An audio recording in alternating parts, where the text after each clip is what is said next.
बात करें छत्तीसगढ़ की तो यहां बीजेपी का 2 दिवसीय प्रशिक्षण शिविर 2 विधानसभाओं में प्रशिक्षण वर्ग का। यहां पूर्व सीएम डॉक्टर रमन सिंह प्रशिक्षण वर्ग का उद्घाटन करेंगे। सांसद सुनील सोनी भी मौजूद हैं। इस वक्त खबर मिल रही है कि शुरुआत हो चुकी है 2 दिवसीय प्रशिक्षण वर्ग की, और इस वक्त बीजेपी के नेता रायपुर में मौजूद हैं।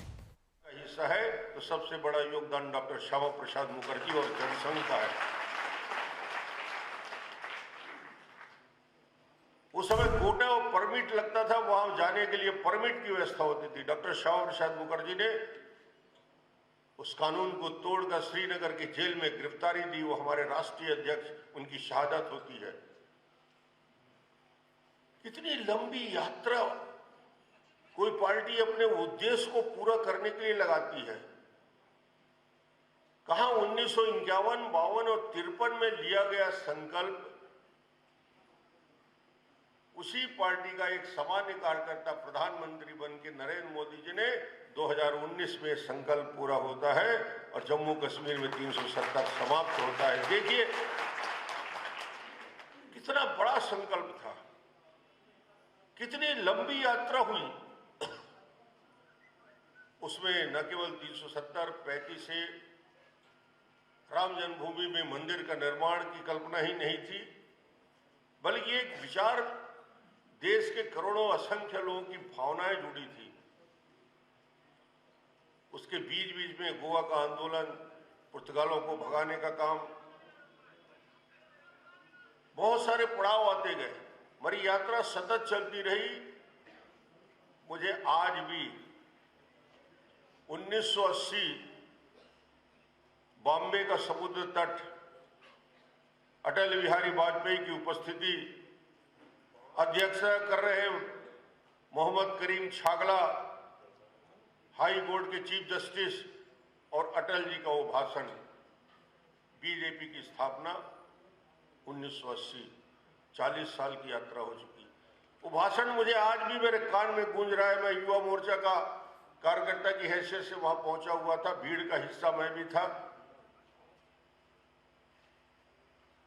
और अटल जी का वो भाषण आज भी वहां उपस्थित 50,000 लोग जीवन भर कभी भूलेंगे नहीं। अटल जी के 3 शब्द जो आज भी हम लोग को याद आता है, अंधेरा छटेगा, सूरज निकलेगा, और आखिरी में 1 सेकंड 3 सेकंड रुक के आखिरी शब्द बोले, कमल खिलेगा। ये अटल जी के शब्द थे 80 में।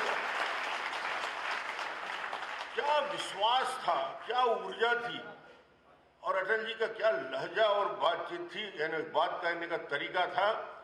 तो शब्द गूंजते रहे और वहीं से नारा लगा कि अब की बारी देश के प्रधानमंत्री के लिए, प्रधानमंत्री की अब की बारी अटल बिहारी, अटल बिहारी। 80 से गूंजते गूंजते कांग्रेस से पूछते थे कि कब आएगा भैया तुम्हारी बारी। हर बार चुनाव में पूछते थे, 80 हो जाए, 85 हो जाए, 90 हो जाए, कब बारी आएगी तुम्हारी। तुम लोग तो जीवन में कभी सत्ता में नहीं बैठ सकते, तुम्हारी बारी तो आएगी नहीं। और हुआ भी वही। 80 में भारतीय जनता पार्टी की स्थापना हुई। 84 का चुनाव आया।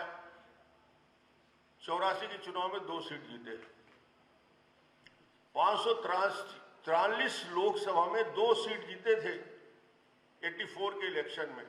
उस समय मजाक करते थे, अब की बारी अटल बिहारी, 2 लोकसभा जीत नहीं सकते। जनसंघ के समय हम 3 जीतते थे, 36 जीतते थे, मगर भारतीय जनता पार्टी के गठन के बाद 2 लोकसभा।